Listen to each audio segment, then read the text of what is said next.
অশোক সিংঘাল ডাঙৰীয়াই অসমক হিন্দী বলয়ৰ লগত চামিল কৰাৰ এক নীৰৱ ষড়যন্ত্ৰত লিপ্ত হোৱা যেন অনুমান হয়। প্ৰথমতে বিজেপিয়ে NRC, অসম চুক্তি ইত্যাদিৰ নাম লৈ অসমৰ ৰাইজক প্ৰতাৰণাৰে শাসনভাৰ গ্ৰহণ কৰিলে। শাসনভাৰ গ্ৰহণ কৰিয়ে তেওঁলোকে বুজিলে যে অসমৰ ৰাইজে তেওঁলোকৰ প্ৰতাৰণাৰ ৰাজনীতি বুজি পাবলৈ বেছি পৰ নালাগিব। সেয়েহে তেওঁলোকে ডিলিমিটেশ্যন কৰি অসমৰ ৰাইজক ক'লে যে কেৱল ইয়াৰেহে অসমত থলুৱা ৰাইজৰ প্ৰাধান্যতা বলবৎ থাকিব।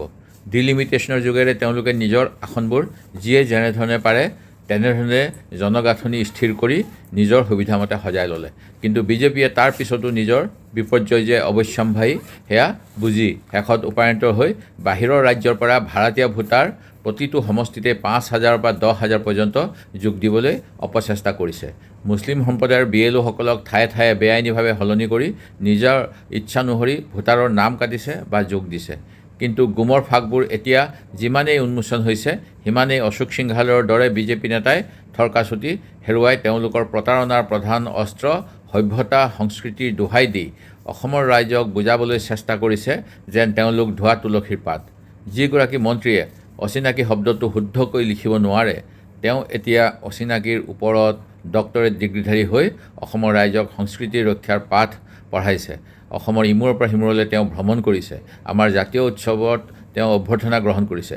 আমাৰ কাৰণে অচিনাকি হৈছে সেইসকল যিসকলৰ নাম বিজেপিয়ে ভোটাৰ তালিকাত অন্তৰ্ভুক্ত কৰি অসমৰ ৰাইজৰ হাতৰ পৰা চৰকাৰ নিৰ্বাচন কৰাৰ অধিকাৰ কাঢ়ি নিয়াৰ চক্ৰান্ত কৰি আছে।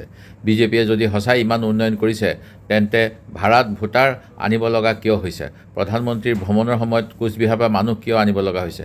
যদি তেওঁলোক অসমপ্ৰেমী NRC সম্পূৰ্ণকৈ কিয় নকৰে? অসম চুক্তি ৰূপায়ণ কিয় নকৰে? এই প্ৰশ্নৰ উত্তৰ বিজেপিয়ে অসমৰ জনগণক কেতিয়াও দিয়া নাই আৰু নিদিয়ে। এতিয়া ভোটাৰ তালিকা নিজৰ স্বাৰ্থ অনুসৰি সংশোধন কৰিবলৈ তেওঁলোক সেয়েহে বাধ্য হৈছে। আচলতে বিজেপিয়ে অনাগত নিৰ্বাচনত নিজৰ দুৰ্যোগ দেখিছে আৰু এই অচিনাকিবোৰৰ শৰণাপন্ন হ'বলৈ বাধ্য হৈছে। এই গোটেই কামখিনি অসমৰ মুখ্যমন্ত্ৰীয়ে অশোক সিংঘাল ডাঙৰীয়াক দায়িত্ব অৰ্পণ কৰিছে। কাৰণ অশোক সিংঘাল ডাঙৰীয়াই ইতিমধ্যেই ডিলিমিটেশ্যনৰ সময়ত অসমৰ জনগণৰ মতামতক উপেক্ষা কৰি অসমৰ ৰাইজৰ কি কৰিলে তেওঁলোকে প্ৰশাসনৰ ওচৰ চাপিলে হয়, যিটো ডিলিমিটেশ্যনৰ অৰ্থাৎ সমষ্টি পুনৰ্নিৰ্ধাৰণৰ মূল মন্ত্ৰ, সেই মন্ত্ৰ তেওঁ অপব্যাখ্যা কৰি অসমৰ ৰাইজক জুলুকা জুলে পানী খুৱাইছে। আৰু সেই কাম এতিয়া তেওঁ SRৰ যোগেদি অসমত বাহিৰা মানুহৰ নাম অন্তৰ্ভুক্তিৰ যিটো চেষ্টা সেই কৰিবলৈ তেওঁ নিৰ্বাচনী বিষয়াসকলক পৰামৰ্শ দিছে, BLOসকলক ভয় ভাবুকি দিয়াৰ ব্যৱস্থা কৰিছে আৰু ইলেকশ্যন কমিশ্যনৰ সৈতে মিত্ৰালি কৰি অসম চুক্তিৰ উলংঘা কৰাৰ যিটো ষড়যন্ত্ৰ সেই ষড়যন্ত্ৰৰ তেওঁ মূল হোতা হৈ পৰিছে।